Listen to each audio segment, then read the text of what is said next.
This is everything you need to know about saving challenges, and everybody can fit in any of the different categories. Comment down below with the one you're practicing right now.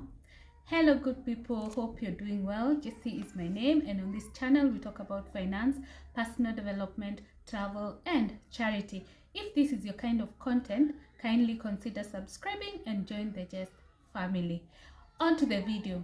Today we're going to talk about the different saving challenges that you can consider to be able to facilitate your saving journey. Number one, we're going to talk about 365 days saving challenge. This is setting aside a certain amount of money on a daily basis. This is a very good mode for those people who earn their income on a daily basis, because at least every day you get your money and you get to put it aside. Comment down below if you're in this category. Next one is 12 months saving challenge. You can put aside a certain amount on a monthly basis if maybe you're paid on a monthly basis, so that you ensure you still keep to your saving, considering you might not be able to keep up with the 365 days challenge. The next one is 26 weeks challenge. This is whereby it is bi-weekly, as in like twice a month. Twice a month you put aside money for your savings. If you're paid every 2 weeks, this is a challenge for you, and this is the best for you, so that you ensure you're paying when you have some money. The other one you can undertake is 52 weeks challenge, which is the 52 weeks of the year. So you start at the beginning of the year and you enjoy your money on the last day of the year. This is the one that we are undertaking as Just Family. So if you're part of this, you can join.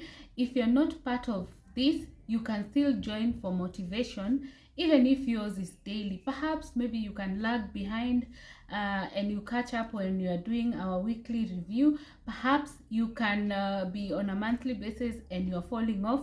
So keep it here on the motivations and updates on the challenge. We started the challenge yesterday. That was the 5th day of January, and we're going to end it on 27th day of December.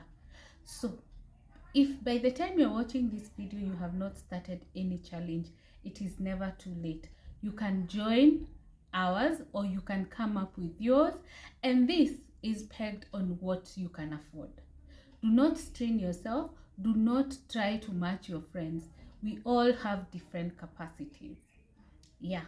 So the next one is no eat out challenge.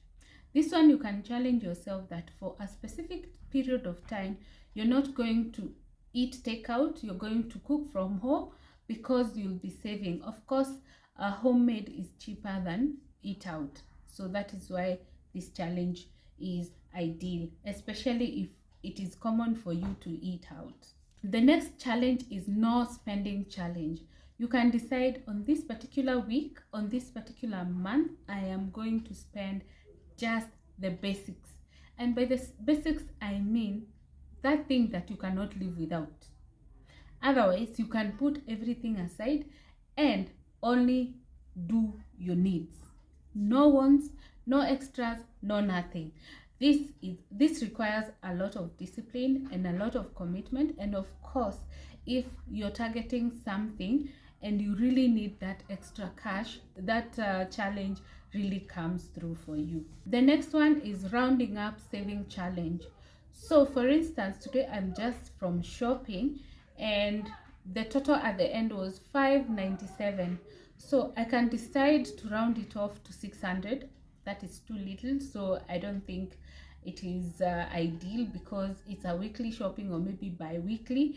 Perhaps I can say I will add the 403 to make it a whole 1,000. That is a saving, depending on your capacity. You can even do 100, you can do 200, whatever you're able to. Yeah, so that is also another amazing challenge, especially if you're struggling to save. And this also happens if maybe you have already set aside your budget for specific items anything extra. For instance, I think my budget for water was 500 and I only spent 200. So that 300 I should put it somewhere aside.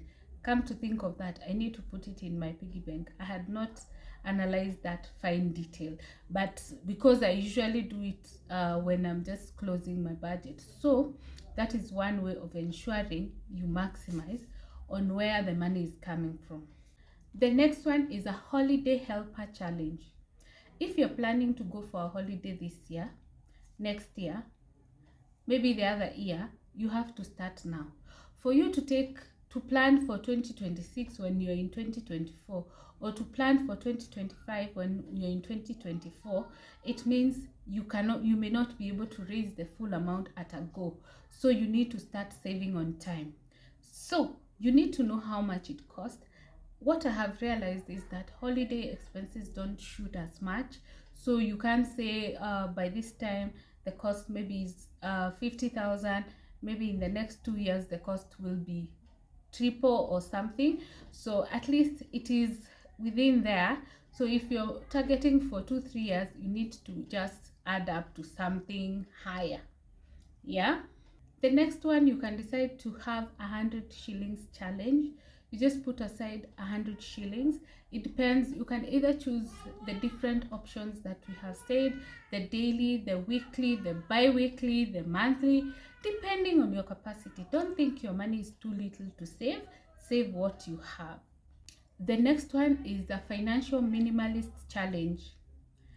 If you can be able to survive on the bare minimum, as in no luxury, no extras, no nothing.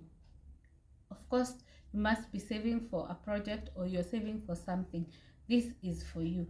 However, this minimalism life also helps if you're on a tight budget, because the beginning of managing your budget is managing your daily expenses. So adopting a minimalist life is one of the best ways to start your journey towards saving. Comment down below if you have ever considered or you have ever found yourself in that situation that you really need to adopt the minimalist life.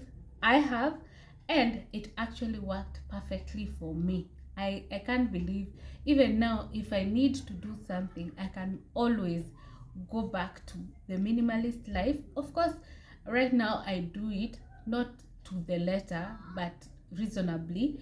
But if I decide to go to the lowest, I think it is one of the best things that can help boost your savings.